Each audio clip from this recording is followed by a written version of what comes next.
Welcome back to another daily walk, and Happy New Year to everybody. As we move on into the new year, I will encourage you once again, read those scriptures every day this year. Get in there, read the whole Bible from cover to cover this year, whether you're doing it chronologically or Genesis to Revelation or a couple Old Testament, a couple New Testament every day. Just get in there and do some of that. But today I want to talk a little bit about faith, and one of the stories that I'm on right now, of course, is talking about Joseph. Sounds a little cliche, I guess, but hey, we'll deal with the cliche, right?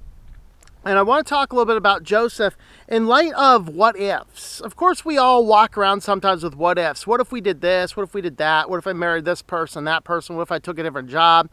You know, or on the more tragic end, what if I didn't drink so much? What if I didn't run that red light? What if I didn't, all these different tragedies that we can find ourselves in. But what I want to say is ultimately our ultimate purpose is to live a life that is righteous before God, and understand that difficult times are going to come. Of course, James chapter 1, verses 2 through 4 says, "Consider it all joy, my brethren, when you encounter various trials, knowing that the testing of your faith will produce endurance, and let endurance have its perfect result, that you may be complete and perfect, lacking in nothing." And so as we look into this, what we're seeing is that we are going to experience difficulties and struggles and challenges in our life, and we have to recognize this, and we have to look down and say, okay, I am going to embrace this and understand this and see that in light of all these different circumstances going around, I'm going to look for the good in it. I'm going to look for it. Now, it doesn't mean that we cherish the bad things that happen. What it means is that we understand that God is in control, and part of faith is to recognize that God does have a hand in difficult circumstances. And as I was reading through in my reading today, and I was reading in Joseph's life here, of course, up in Genesis 37, Joseph has these dreams that, these stars and the sun and the moon are going to bow down before him. Of course, his brothers are like, "We're not going to bow before you, you little pleb." He's the youngest of the brothers. But of course, the most favored of the brothers. So this gives us, recognize the problems with favoritism, particularly if you have different children. You cannot favor one over the other, and that's exactly what Jacob did, favoring Joseph over all of the others. But what happened is, they come in and they see Joseph coming. Now, he had previously given a bad report about them. They were legitimately doing something wrong. He reported it to their father. Father, disciplined them for it. They're like, let's get that dreamer out of here. Let's see what happens to his dreams now.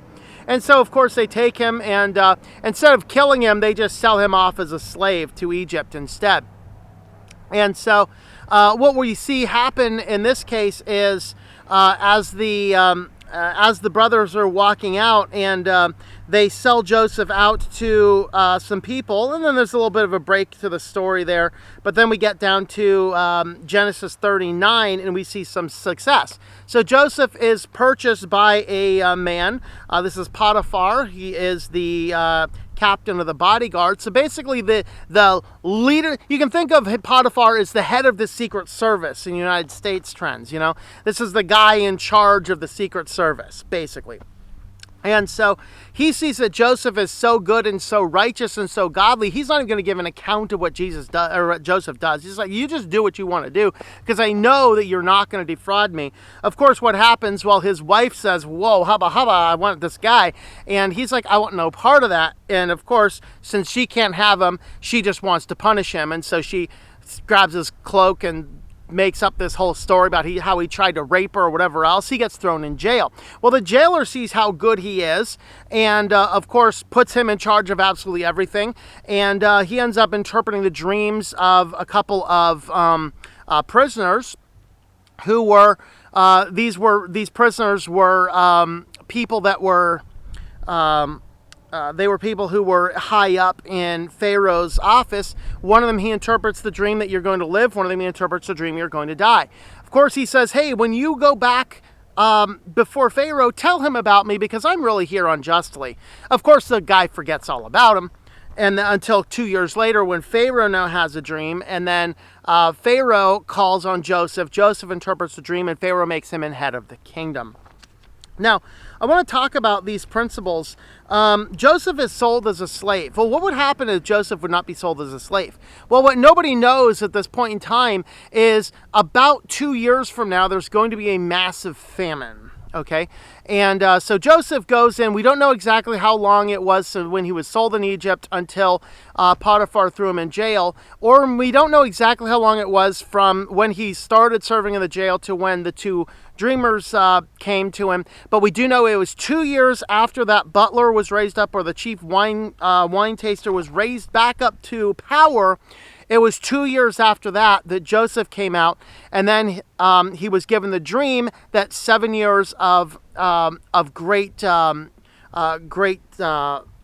produce of the land, and then 7 years of great famine. Well, if Joseph is never sold as a slave, we would never have him in Egypt to set aside. The whole world could have collapsed under this drought, but instead Egypt rose to some prominent power. What if the prison guard listened and said, well, okay, you're here unjustly, you can go, and Joseph leaves and then meanders on back? Same circumstances. The whole world still now collapses. So what if the chief wine taster listened and said to Pharaoh, hey, Pharaoh, all these things, you rose me up, and the chief bread maker you killed, and all this happened. There was a guy in prison who told me this is exactly what's going to happen. You should listen to his case. What if Pharaoh listened and said, well, okay, that's unjust. All right. And, of course, Pharaoh probably wouldn't be like, hey, slave, leave free. He would probably be like, yeah, whatever, get back to work. But at the same time, what we would have seen is a different dynamic. We wouldn't have Joseph brought before Pharaoh as a person who could listen to and interpret his dream. We'd have Joseph brought to Pharaoh as a person who's just an unjust prisoner. And it wouldn't have gone quite as well. And so what we see going on is God is working and orchestrating all these principles, leading to this final culmination that Joseph gives to his brothers, because, of course, his brothers come in and he plays a series of tricks on them to see if their heart has actually changed. He identifies that, yes, they are actually sorry for selling him into slavery. They even say from the jail cell, this is all on us. God is giving us basically karma back for selling our brother into slavery. He recognizes this. He keeps one of them, sends the other out, gets his brother out, and then sets his brother up in several ways to see if they have jealousy over his brother, Benjamin. When he sees that they don't have this jealousy over Benjamin, he lets them go, but then he puts a silver cup in there, and now Benjamin allegedly stolen his cup. And so he's going to bring Benjamin back as a slave. And then Judah, the very one who advocated for Joseph before, now advocates for Benjamin now, saying, take me instead. So, because if you take Benjamin, his father will go down to the grave. At this point in time, Joseph makes known who he is. And then now, as their father, Jacob, is on his deathbed, he's starting to die. His brothers are all now, they're really concerned. Think about this. Think of how concerned Potiphar is. Joseph is now the second highest kingdom. This is a guy who unjustly threw Joseph into jail. Potiphar had to be terrified of Joseph. Like, every time Joseph comes around, Potiphar would be like tense up a little bit, concerned, because this is a guy with a power that he could just snap his fingers and throw Potiphar in jail. Well, his brothers have the same fear. And they make up another lie. Of course, these guys are swindlers. They come in, make up another lie, says, hey, our father said you're supposed to forgive us. Way to lie, brother. But Joseph looks at them and gives that final statement, and he says, you meant it for evil, God meant it for good. This is that ultimate premise. We do not cherish the horrible things that happen, but it's the horrible things that happen to us that make us into the people that we are. Look back at that verse. Consider it a joy when you are experiencing trials, because these trials are going to perfect you in your faith. And that's exactly what we see in the life of Joseph, perfection in the faith. We're going to leave this one here for now. Thanks for listening. Thanks for watching. And again, these are available on podcasts. Anywhere you can get podcasts, you can get the Daily Walk.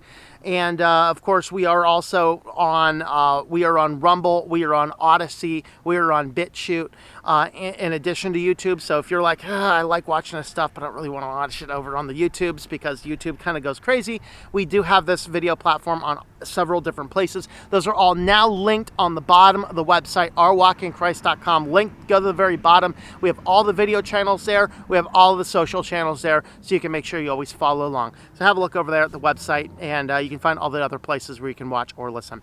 Thanks for watching. I hope that you enjoy your daily walk in our Lord.